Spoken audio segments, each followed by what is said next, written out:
Hi,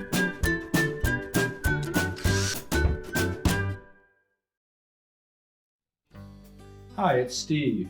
Today we'd like to show you how to change the motor capacitor on your direct drive washer. It's a really easy repair. Let me show you how we do it. Now before we begin this repair, since we will need to remove the cabinet to access the parts, we'll want to pull the washer slightly forward and we'll need to disconnect the power. So either pull it far enough forward that you can unplug it, or locate the electrical panel, turn off the appropriate breaker, or remove the appropriate fuses, and then we can start the repair. Now next we'll need to tilt that console back so that we can remove the cabinet. Now your model may have screws that go down through behind an end cap, maybe on the back. If there are no screws visible, typically all we'll need is a thin putty knife. We'll go in from the front and you'll meet resistance from a spring clip. Just to press that clip. At the same time, rotate up on the front of the console.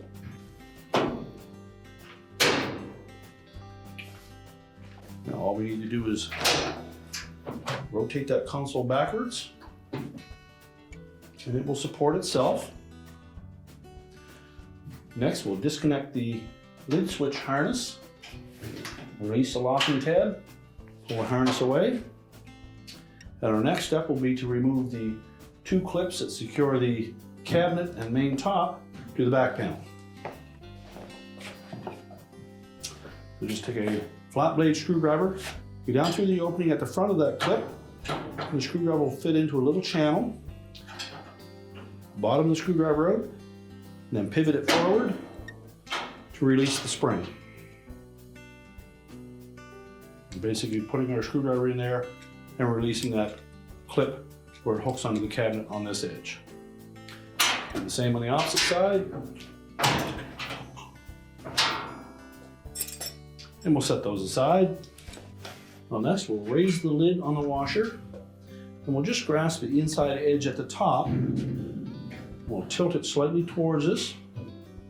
Now with it tilted forward, once we clear that water inlet, we're going to lift that cabinet away from the base frame and set it aside. Now in some models the motor capacitor is located on the cabinet. Other models you may find it attached down near the motor itself. In this particular one, it is on the back of the cabinet. We simply need to release that plastic cover. There's a little arrowhead tab on the back of the cabinet. We'll take our pliers and just squeeze that fastener together. And we'll just rotate that holder. So we pop the capacitor out of it, remove the two wires, grasp just the connectors, and inspect the terminals on the old capacitor, make sure there's no corrosion. If there is, you'll need to replace the wire terminals on that harness.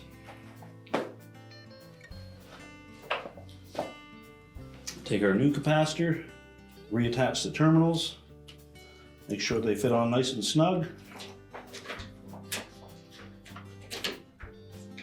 and slide that capacitor back into the holder. We want to make sure that the long portion on that bracket encompasses the harness, and there's a little hook closer to the capacitor that will wrap the air dome tube in. So just rotate that around, make sure the arrowhead fastener lines up with the opening. Snap that in place. Now we're ready to reposition that washer and reinstall the cabinet so that we can finish the repair. Now as we position that cabinet over the base frame, again we want to make sure that that bottom lip at the front of the panel goes in underneath the base frame.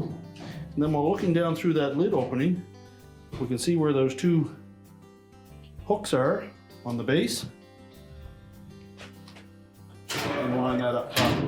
Tilt the cabinet back. Also make sure that we pull that back panel forward enough that the cabinet will sit down over the fill valve. Then just check the rear corners to make sure that they dropped into place.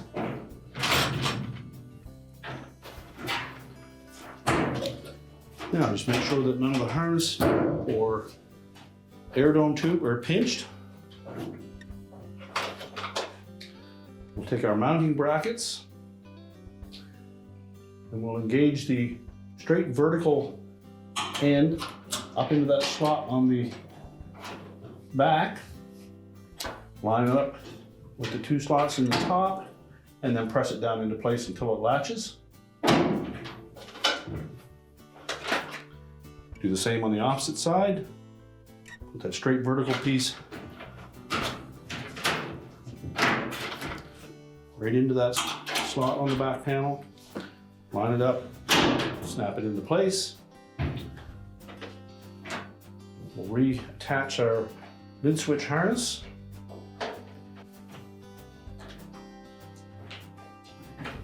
Make sure that locking tab engages. Now we'll rotate that console into position. We'll make sure that we hook the rear of that console, those 2 little hook-shaped feet, into the rear holes on the main top.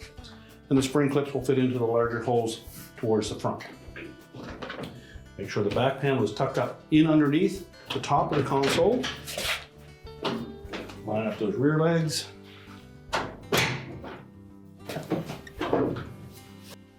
And then press it down into place.